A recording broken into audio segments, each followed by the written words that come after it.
Bienvenidos a la mejor asesoría educativa. En esta oportunidad vamos a fijar nuestra atención justamente en lo que está sucediendo dentro del cilindro pistón. Ya en el video anterior expliqué con lujo de detalles cómo un motor de combustión interna utilizando este mecanismo producía potencia. ¿Te lo has perdido? No te preocupes, acá en la mejor asesoría educativa siempre te dejamos toda la mano. Entra acá en la esquina superior derecha de la pantalla y no te pierdas el video introductorio acerca del ciclo de Otto y Diesel, donde aprenderás elementos claves y fundamentales de estos ciclos. Muy bien, comencemos. En pantalla se visualiza un corte de un cilindro pistón, exactamente realizando tres movimientos. Uno en la parte inferior y luego el mecanismo biela cigüeñal comienza a rotar de tal forma que el pistón llega a la parte superior.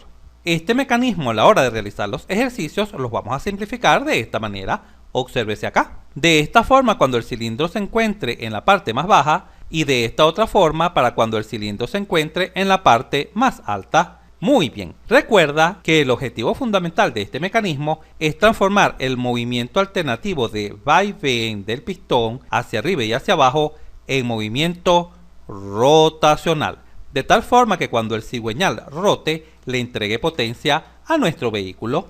Ahora bien, recordemos que los cilindros se encuentran en el bloque del motor, que es el corazón del mismo, y dentro de los cilindros se va a desplazar el pistón. También recordemos que existen dos válvulas, una válvula de admisión destacada en verde y una válvula de escape destacada en gris. Y ojo, muy pero muy importante, también recuerda que el elemento central, el que se ubica acá, entre las válvulas, puede ser o una bujía o un inyector de combustible. La diferencia entre estos dos la expliqué en detalle en el video que ya te recomendé. Excelente. Examinemos más de cerca lo que sucede en este mecanismo. Entenderemos por calibre el diámetro del cilindro. La parte más baja donde llega el pistón lo conoceremos como punto muerto inferior, porque es justamente donde el pistón se detiene para luego comenzar a subir. Y la parte más alta donde llega el pistón, acá, lo conoceremos como punto muerto superior, porque claro, allí se detiene para comenzar a descender. De tal forma que el recorrido entre el punto muerto inferior y el punto muerto superior lo conoceremos como carrera. Y ojo, atención, cada vez que el pistón recorre una carrera, bien sea hacia arriba o hacia abajo, diremos que ha cubierto un tiempo y que el cigüeñal ha dado medio giro. Vamos a explicar esto de nuevo ya que es muy importante. Cuando el pistón se encuentra en la parte inferior y se desplaza hacia arriba, hasta acá, diremos que ha realizado una carrera, o lo que es lo mismo que ha realizado un tiempo. Y ojo, en este desplazamiento solamente vertical del pistón, el cigüeñal ha dado media vuelta, medio giro.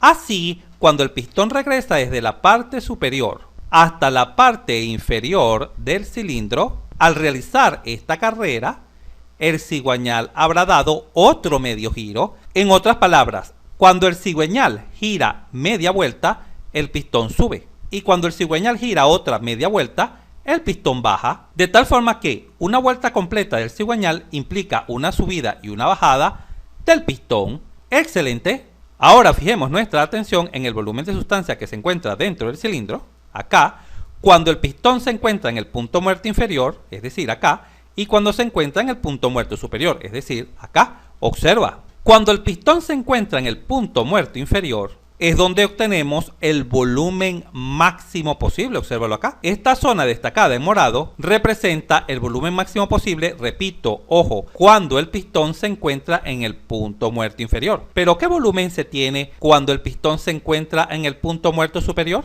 Obsérvese acá destacado en azul. Se obtiene el volumen mínimo, el menor volumen posible. Y ojo, este volumen mínimo también es conocido como volumen final de compresión, tal como se visualiza acá en la parte inferior. Vamos a repetir esta información ya que es muy importante. Cuando el pistón se encuentra en el punto muerto inferior, se obtiene el volumen máximo, y cuando se encuentra en el punto muerto superior, se obtiene el volumen mínimo. Genial, continuemos. Ahora vamos a analizar lo que sucede en un motor real de 4 tiempos. Ojo, y cuando digo real, me refiero a lo siguiente, que existen irreversibilidades, tanto internas como externas. En otras palabras, consideramos todas las irreversibilidades tanto dentro del cilindro pistón, acá, como por ejemplo la fricción, etcétera, como las irreversibilidades que se puedan dar externamente al cilindro pistón. Muy bien. Lo primero que ocurre dentro de un motor real de combustión interna de encendido por chispa, recuerda lo que explicamos en el video anterior. Existen dos tipos de motores, uno de encendido por chispa que utiliza una bujía y otro de encendido al utilizar un inyector de combustible. Lo primero que sucede es que se abre la válvula de admisión, la destacada en verde, cuando el pistón realiza una carrera hacia abajo. Y cuando el pistón realiza este movimiento, la presión dentro del cilindro disminuye un poco comparada con la presión atmosférica, de tal forma que entra fácilmente una mezcla de aire y combustible, una mezcla fresca de aire y combustible, tal como se observa acá. Esta mezcla, repito, entra por la válvula de admisión. Acá he colocado unos valores únicamente como ejemplo para que puedas tener el orden de magnitud de lo que sucede a lo largo del proceso. Por lo general, esta mezcla de aire y combustible se encuentra aproximadamente a 20 grados centígrados y a presión atmosférica de 100 kPa. Posteriormente, el cigüeñal realiza medio giro. Y recuerda que cuando el cigüeñal realiza medio giro, el pistón se desplaza. En este caso, como estaba abajo, realiza una carrera hacia arriba, comprimiendo la mezcla aire-combustible. A esta carrera de compresión la vamos a llamar tiempo número 1. Porque claro, el pistón ha realizado una carrera hacia arriba. Y ojo, cuando la mezcla se comprime, por lo general, tanto la temperatura como la presión aumentan. Por ejemplo, la temperatura se puede ubicar en 260 grados centígrados, mientras que la presión en 1500 kilopascal. Una vez que se ha comprimido la mezcla de aire y combustible, lo que sucede es que se genera una chispa gracias a la bujía. Obsérvese acá, una chispa. De tal forma que esta chispa genera una explosión y un aumento considerable tanto de la temperatura como de la presión. Por ejemplo, se pueden alcanzar temperaturas de 1200 grados centígrados y presiones de 3900 kilopascal. Y ojo, muy importante, a este proceso de aporte de energía calorífica lo conoceremos como combustión, encendido, donde ocurre una explosión. En otras palabras, se le aporta una gran cantidad de energía a la mezcla. Y por supuesto, ¿para qué se le aporta esta gran cantidad de energía térmica? Para empujar el pistón hacia abajo y le entregue potencia a nuestro vehículo. Por lo tanto, luego de la chispa generada por la bujía, se sucede una expansión. Obsérvese acá. Se sucede una expansión, es decir, el pistón realiza una carrera hacia abajo debido, ojo, muy importante, debido a la explosión ocurrida por la chispa aportada a la mezcla. Esta es la razón por la cual el pistón se mueve verticalmente hacia abajo. Este tiempo o carrera es conocido como expansión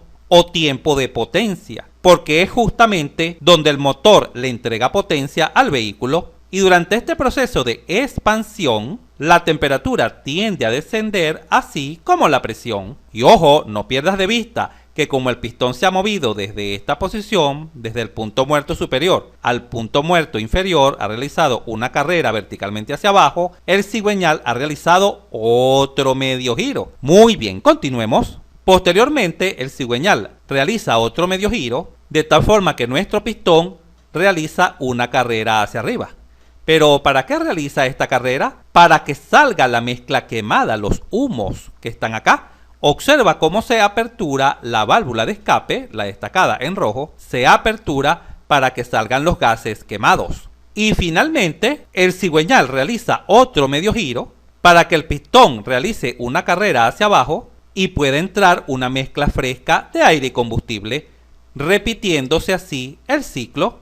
Y los 4 tiempos fundamentales que vamos a considerar son los siguientes: el tiempo 1 de compresión, el tiempo 2 de expansión, el tiempo 3 donde se escapan los gases y finalmente el tiempo 4 donde se realiza una nueva admisión de una mezcla fresca de aire y combustible. Ahora bien, examinemos lo siguiente. En un motor de 4 tiempos, para que se complete un ciclo de acá hasta acá, es decir, para realizar un ciclo completo, ¿cuántas vueltas da el cigüeñal? Vamos a contarlas. Medio giro más medio giro es un giro completo y medio giro más medio giro es otro giro completo. Recuerda que medio giro significa que el pistón sube o que el pistón baja. Por lo tanto, atención, observa acá esta conclusión.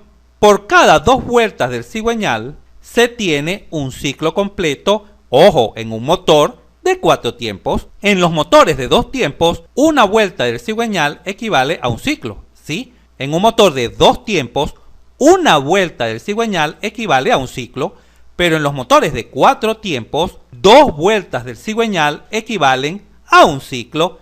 Excelente, continuemos. En pantalla se muestra un resumen del ciclo real ya explicado. Inicialmente entra una mezcla fresca de aire y combustible, existe luego una compresión, se enciende una chispa generando la combustión o encendido y por supuesto dicha combustión genera una explosión que empuja al pistón hacia abajo generándose una expansión.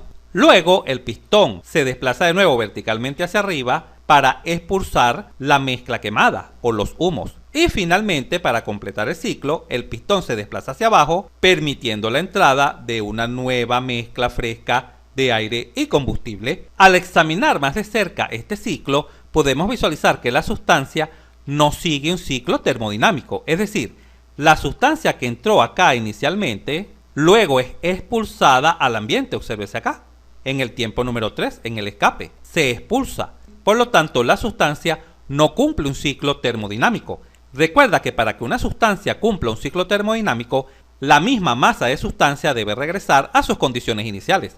Y acá no lo está haciendo, porque la sustancia es expulsada al exterior. Lo que sí se cumple es un ciclo mecánico, porque el pistón, perfectamente sincronizado en el movimiento alternativo de sube y baja, llega acá finalmente a la misma posición inicial. Obsérvalo acá. Por lo tanto, se concluye que existe un ciclo mecánico, pero no existe un ciclo termodinámico. Ahora bien, ¿cómo vamos a analizar este ciclo en termodinámica? ¿Qué debemos hacer? ¿Acaso vamos a calcular el flujo másico de la mezcla que entra al cilindro pistón? Luego vamos a calcular el flujo másico que sale acá en los humos y vamos a analizar este arco eléctrico que se genera acá en la bujía.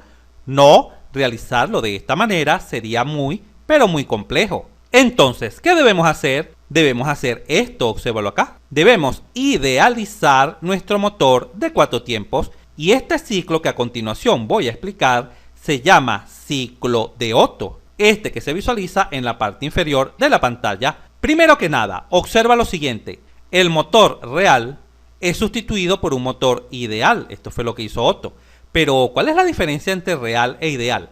Real significa que existen irreversibilidades internas y externas, pero ideal, ojo, atención, ideal, significa que únicamente existen irreversibilidades externas, pero a nivel interno existen reversibilidades. En otras palabras, el motor ideal de Otto se basa en que todos los procesos que se dan son internamente reversibles, ideales. Las únicas irreversibilidades que existen son las externas, son las únicas que existen. Muy bien, comencemos a explicar lo que hizo Otto. Primero se sustituye este volumen de control o sistema abierto, ya que intercambia masa con los alrededores, por un sistema cerrado, ojo, por un cilindro pistón cerrado, de tal forma que es bueno repasar todos los ejercicios de sistemas cerrados que hemos venido desarrollando. ¿Te lo has perdido? No te preocupes.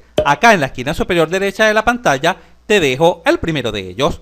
Muy bien, continuemos. El segundo cambio que hizo Otto para modelizar el motor real es que sustituyó la mezcla de aire y combustible, ojo, se sustituye la mezcla de aire y combustible por aire, únicamente por aire, obsérvese acá. No existe mezcla de aire y combustible, únicamente existe aire.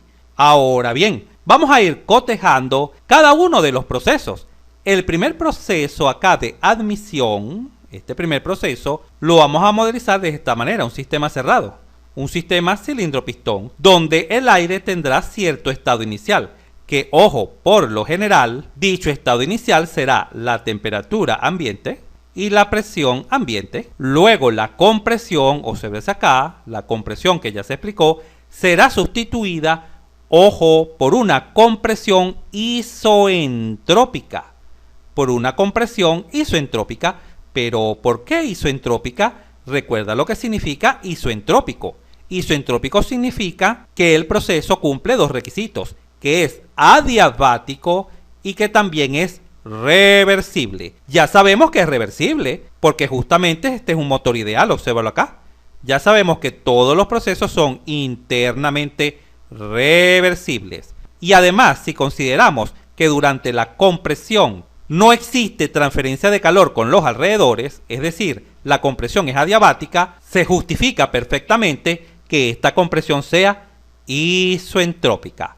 Muy bien, continuemos. Posteriormente, la combustión lograda por la chispa o arco eléctrico proveniente de la bujía, acá, será sustituido por un proceso ideal donde se aporta calor al aire, obsérvese acá, se aporta calor a nuestro aire. Recuerda que el aire ya fue comprimido, sufrió una compresión isoentrópica y luego de la compresión se genera la chispa, pero esa chispa será simulada por un aporte de calor en forma, ojo, externa. ¿Y qué volumen tenemos acá cuando el pistón se encuentra en el punto muerto superior? Ya sabemos que tenemos el volumen mínimo. Y ojo, durante el proceso de aporte de calor, el volumen mínimo permanece constante. ¿Por qué? ¿Cuál es la justificación de este criterio? La siguiente, que el proceso de combustión acá, cuando se genera la chispa en la bujía, sucede muy rápidamente, prácticamente en forma instantánea, muy violentamente, de tal forma que podemos suponer que el volumen de nuestra sustancia,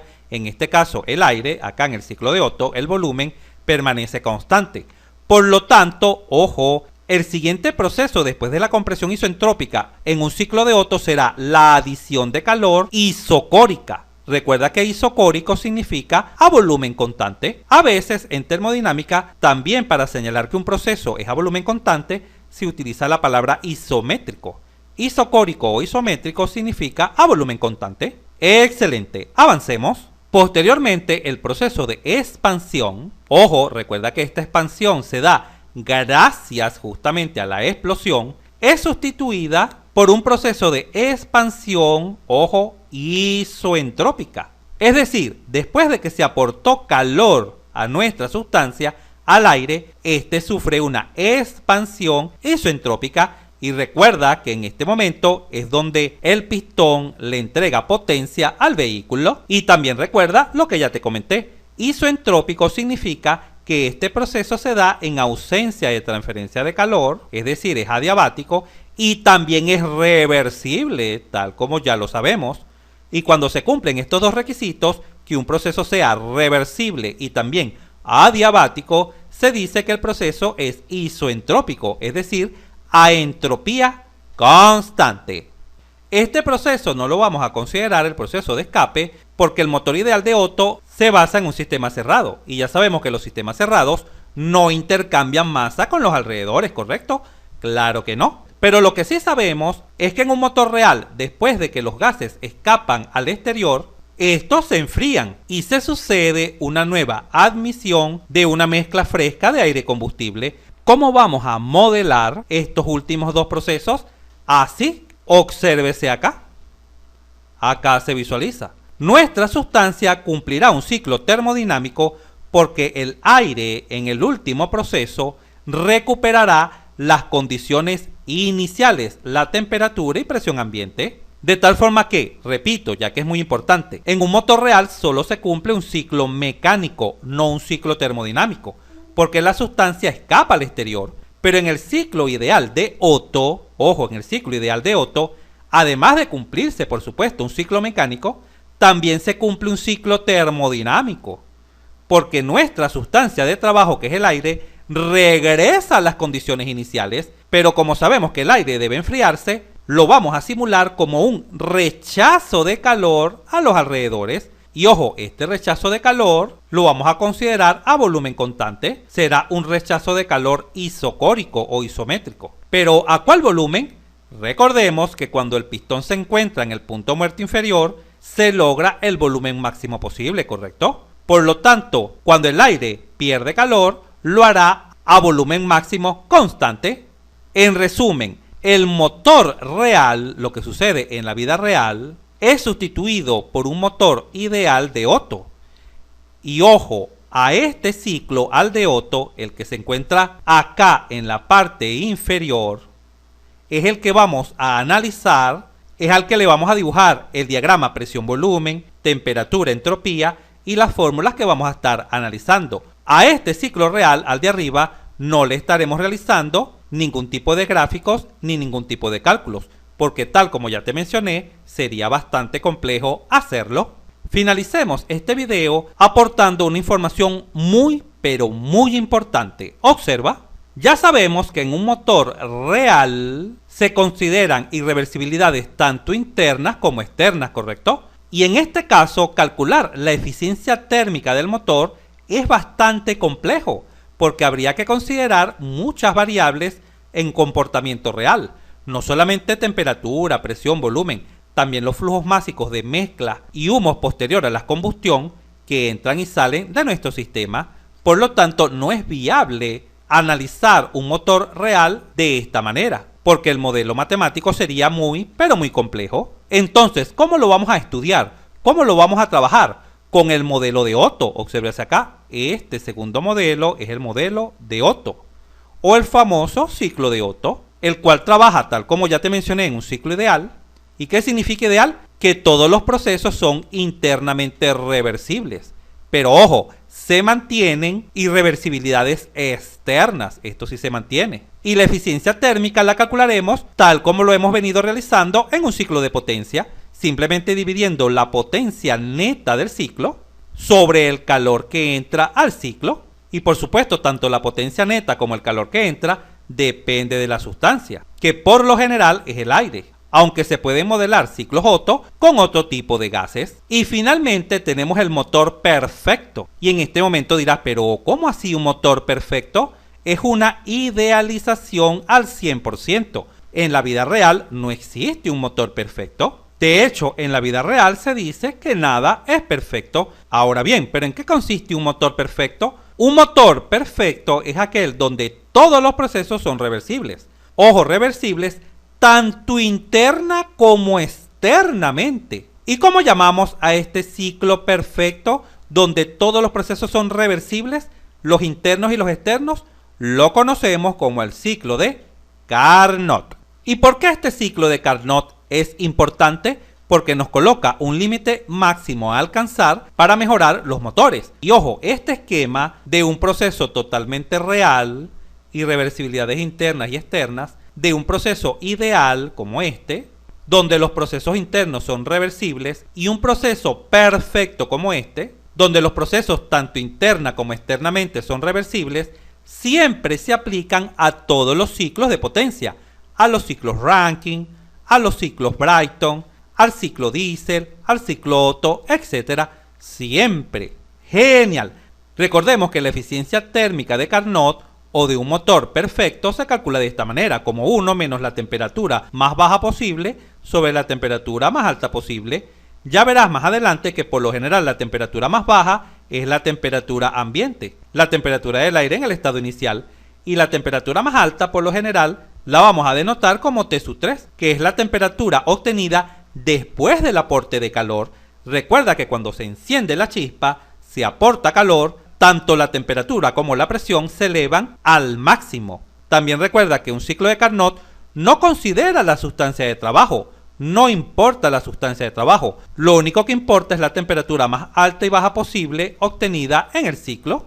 Así, al conocer estas tres eficiencias, podemos concluir siempre lo siguiente, que la eficiencia térmica real, la de un motor real, siempre será menor que la eficiencia térmica ideal, que la eficiencia en este caso de Otto. Y por supuesto, la eficiencia de Otto siempre será menor que la máxima eficiencia posible. ¿Cuál es la eficiencia máxima posible? La eficiencia de Carnot. Esa es la máxima posible. Esta desigualdad siempre se cumple en cualquier ciclo de potencia. No te pierdas nuestro próximo video donde estaremos dando todas las fórmulas fundamentales con las cuales podrás resolver cualquier ejercicio de un ciclo de Otto, cualquier tipo de ejercicio.